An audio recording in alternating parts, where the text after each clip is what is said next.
Xin kính chào các bác, anh chị em và các bạn. Cà pháo tuy là một món ăn rất là dân dã, bình dị nhưng lại rất kích thích vị giác. Đặc biệt là khi mà kết hợp cà pháo với một bát canh cua thì hương vị món ăn thật sự là rất là tuyệt vời. Vậy làm thế nào để có một bát cà muối ngon, trắng, giòn? Thì hôm nay mẹ cháu mời cô bác, anh chị em và các bạn cùng vào bếp để làm món cà muối với mẹ cháu nhé.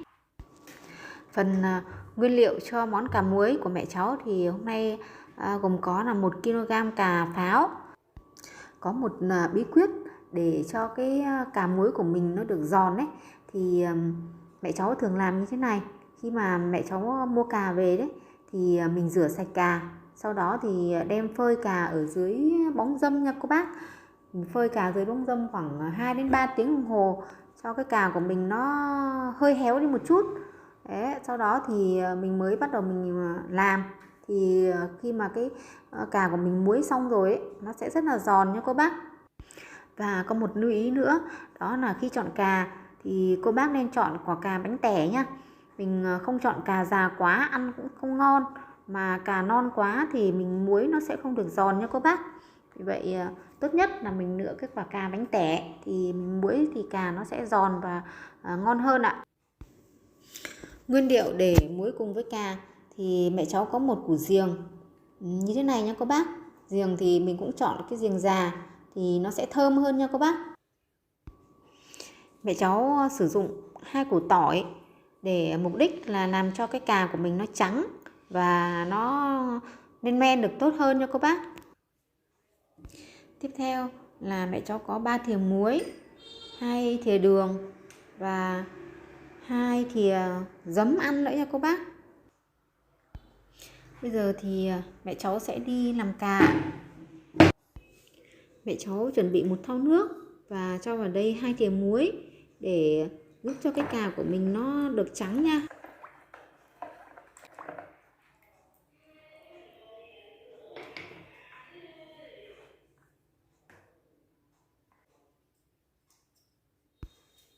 Mình cắt bỏ cuống của quả cà và bổ quả cà làm đôi nha các bác.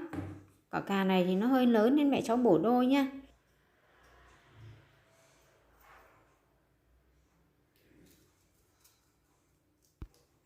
Sau khi cắt bỏ cuống và bổ cà ra thì mình ngâm ngay cái quả cà vào trong cái thau nước muối này nha các bác. Vậy thì cái cà của mình nó sẽ không bị thâm.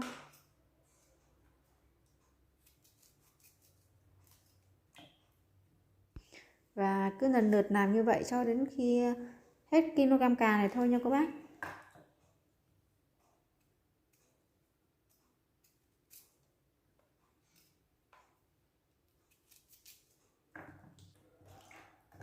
Mẹ cháu đã làm xong cà rồi đấy ạ. Đó, thì bây giờ mẹ cháu sẽ để cà ở đây để ngâm trong vòng 30 phút cho nó sạch hết cái nhựa nha cô bác.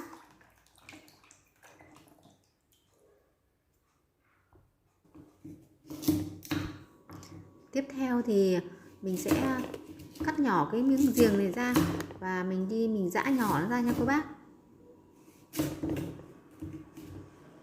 Riềng già thì nó hơi cứng nên là mẹ cháu cắt hơi khó, nhưng mà nó già thì nó sẽ thơm hơn nha.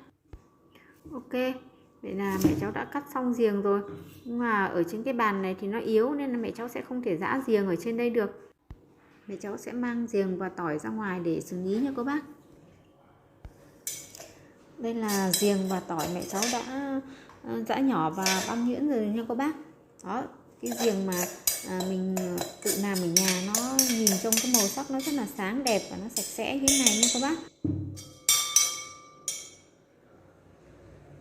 Đây là 2 củ tỏi, mẹ cháu cũng đã bóc và mẹ cháu đập dập ra như thế này rồi nha cô bác.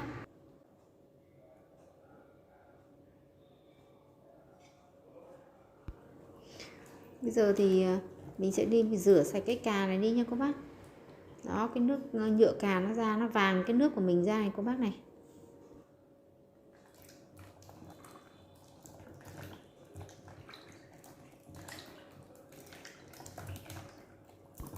Mẹ cháu sẽ mang cà ra ngoài để rửa sạch đi nha cô bác.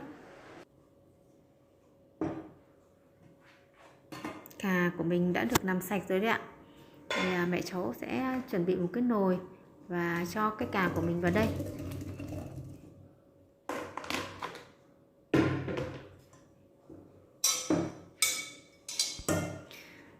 Tiếp theo thì mẹ cháu sẽ cho hết sữa giềng mình đã giã nhỏ rồi ra nhé.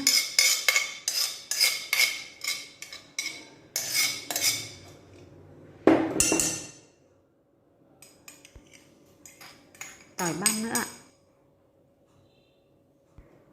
Tiếp theo là mẹ cháu sẽ cho 7 thìa cà phê đường cát nha các bác. Thì đường nó vừa là một cái nhân tố để giúp lên men, nó vừa là một cái để giúp trung hòa cái vị mặn của cái cà muối của mình, giúp cho cái món cà muối của mình nó được ngon hơn nha các bác.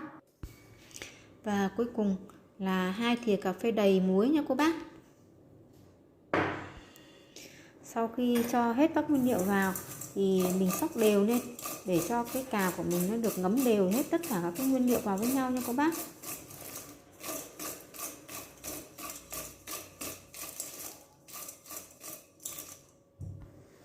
Mình đậy vung và ướp cà ở đây trong vòng 2 giờ nha các bác.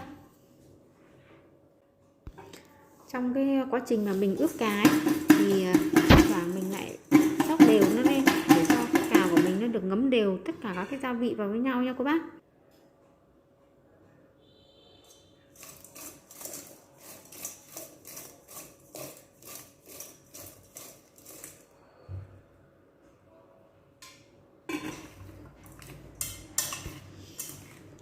Cà của mẹ cháu đã ướp được hơn 2 giờ đồng hồ rồi đấy ạ. Bây giờ thì mẹ cháu sẽ đi làm nước để muối cà nha các bác. Mẹ cháu cho vào âu này là 3 thìa cà phê đầy muối nha các bác.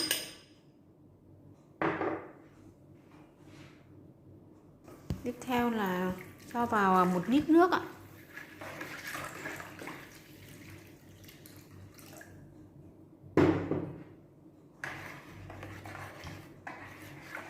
Mẹ cháu sẽ đánh tan cái muối này ra nha các bác.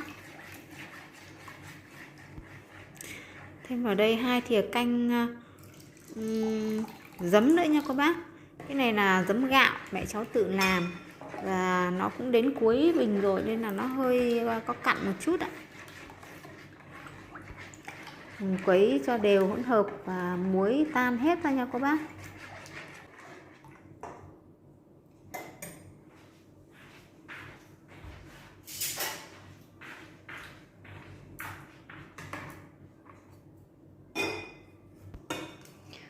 Mình sẽ cho hết cái cà này vào một cái lọ thủy tinh sạch nha các bác.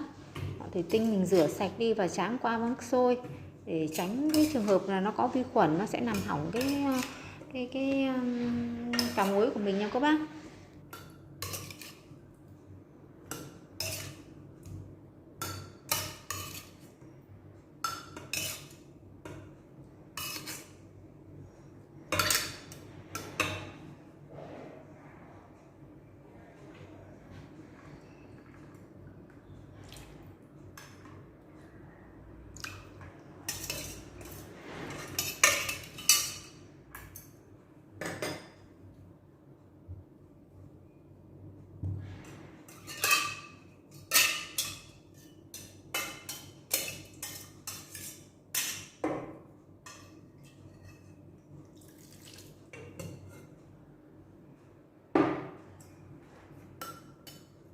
Mình dàn đều cái cà ra và cho nước vào ngập mặt cà nha các bác.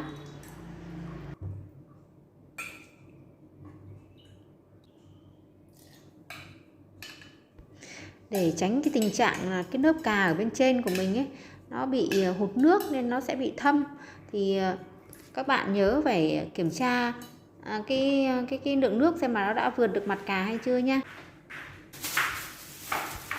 Và để đảm bảo cho cái lớp cà bên trên của mình nó không bị nổi lên bên trên ấy, thì nếu như mà các bạn có cái vỉ nén ấy thì mình có thể dùng vỉ nén. Còn nếu mà mình không có vỉ nén thì mình dùng một cái túi ni lông nha. Sau đó thì mình sẽ cho vào đây một ít chính cái nước muối nha các bạn. Mình đừng cho nước lã mà mình dùng luôn cái nước muối để muối cà đấy. mình cho vào đây để mình làm cái vật nén cà nó xuống, tránh cái trường hợp là khi mà mình cho nước nã vào ấy mà cái túi của mình nó bị thùng chẳng hạn, thì cái nước nó sẽ bị chảy xuống cái nước cà và nó sẽ làm nhạt cái phần nước cà đi, thì như vậy cái cà của mình nó sẽ bị ôi nha các bạn. Đấy, thế là mình đã muối xong cà rồi đấy. Bây giờ thì các bạn đậy nắp và để trong chỗ mát mẻ, sau 3 ngày nữa là chúng ta có cà muối ăn rồi nha các bạn. Xin chào cả nhà nhé. Hôm nay thì cái món cà muối của mình đã chín rồi đấy ạ. Mình sẽ lấy ra bát và cho các bạn xem nhé. Đấy, cái cà của mình nó rất là trắng nha các bạn. Đó, và cái mùi thì rất là thơm. Đấy, cà rất là trắng và không hề bị thâm nha các bạn. Thực ra thì các món muối chua ăn rất là ngon, dễ ăn. Tuy nhiên thì chúng ta không nên sử dụng thường xuyên quá nha các bạn. Vì là các món muối chua nó thường là có nhiều muối, mà chúng ta ăn nhiều muối quá thì sẽ không tốt cho sức khỏe đâu ạ. Và các bạn lưu ý là khi mà mình muối thì các bạn nên dùng bằng bình thủy tinh hoặc là cái âu sành nhá. Mình không muối bằng các cái hộp nhựa nha các bạn. Đó, vậy là sản phẩm cà muối của mình đã hoàn thành rồi đó. Yêu cầu thành phẩm là cà trắng, giòn, có vị mặn vừa phải và độ chua nhẹ. Cách làm thì rất là đơn giản. Nếu mà bạn nào chưa thành công với các cái món muối chua thì hôm nay hãy thử với công thức của mình nhé. Và món cà muối sẽ ngon hơn khi mà được ăn cùng với một bát canh cua đấy các bạn ạ. Mình mời các bạn cùng thưởng thức bữa tối với canh cua cà muối với nhà mình nhé. Video của mình đến đây là hết rồi. Cảm ơn các bạn đã xem. Xin chào và hẹn gặp lại các bạn ở những video sau nha.